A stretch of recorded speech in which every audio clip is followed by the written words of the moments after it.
Que ce soit dans le domaine numérique ou le domaine classique, en fait, les rapports sont les mêmes. C'est-à-dire que vous avez la guerre qui reçoit un certain nombre de définitions, au regard en particulier du droit international, et vous avez les gens qui ne les respectent pas. Donc après, on parle de crimes de guerre. Alors, est-ce qu'il faudra, dans le domaine numérique, définir la notion de crime de guerre? C'est une discussion qui a été amorcée en 2007 avec la crise en Estonie.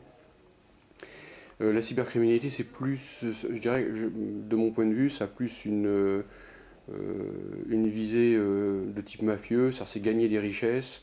Il n'y a pas forcément d'idéologie, sinon que l'appât du gain.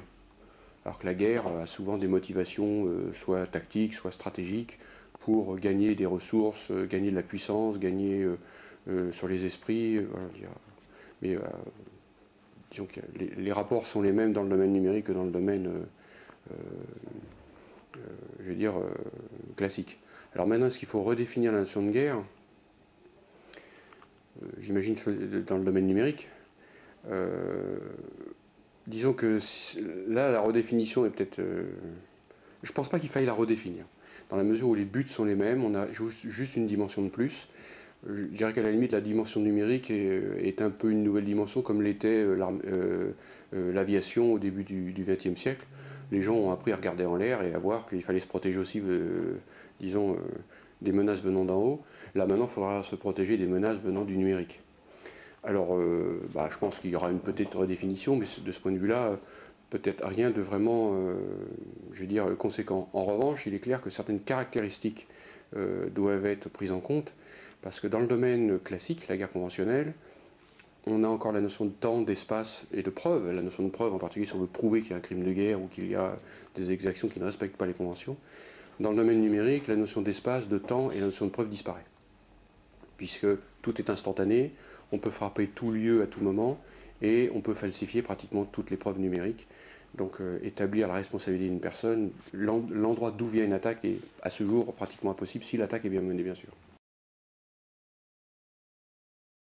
C'est peut-être une autre dimension nouvelle, c'est que dans la guerre conventionnelle, on a des armées constituées, avec des uniformes, avec des drapeaux, avec des motivations idéologiques ou nationalistes. Bref, je dirais que les frontières et les contours sont relativement faciles à délimiter.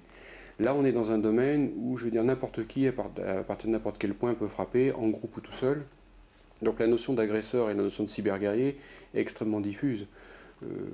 Dans l'affaire récente des gens qui ont attaqué les sites Mastercard dans le cadre de Wikileaks, qui sont-ils? Est-ce que ce sont des États qui ont été mis en cause par les révélations de la diplomatie américaine et qui trouvent que Wikileaks est une bonne chose? Est-ce que ce sont des gens qui sont plus motivés par un côté altermondialiste? Je dirais que ça va dépendre. À ce jour, on n'a pas encore de vraie cyberguerre. Et d'ailleurs, je pense que le terme reste encore à définir. On n'a pas encore, disons, de conflagration numérique généralisée. On en est encore au stade de quelques escarmouches, même si, par exemple, dans le cadre de l'Estonie, l'escarmouche peut quand même de dimension nationale. Mais on n'a pas encore un grand schéma généralisé. On est plus dans des petits acteurs, en groupes plus ou moins organisés, plus ou moins importants, qui font un certain nombre de choses. Dans l'état actuel des réflexions, parce qu'on est quand même dans un domaine qui est assez récent, moi j'en vois essentiellement trois, mais qui correspondent un peu à ce que l'on connaît de la guerre classique. C'est-à-dire que de toute façon, quand vous voulez acquérir, ou disons prendre le contrôle d'une cible, que cette cible soit un réseau ou un pays, de toute façon il faut déjà se renseigner. Donc la première phase, c'est toujours une phase de renseignement. C'est-à-dire avoir une cartographie la plus fine possible, une connaissance la plus fine possible des cibles, qu'elles soient d'ailleurs physiques, qu'elles soient humaines ou numériques, la connaissance des réseaux.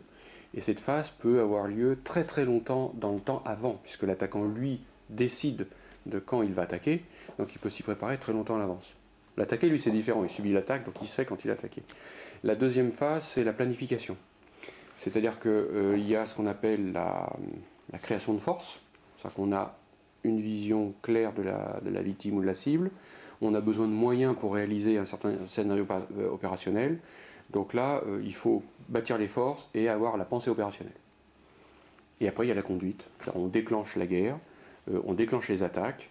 Alors bien évidemment, les deux premières phases, ont toujours lieu, parce qu'on a constamment besoin de renseignements pour savoir comment va réagir la victime, comment va réagir entre guillemets l'ennemi.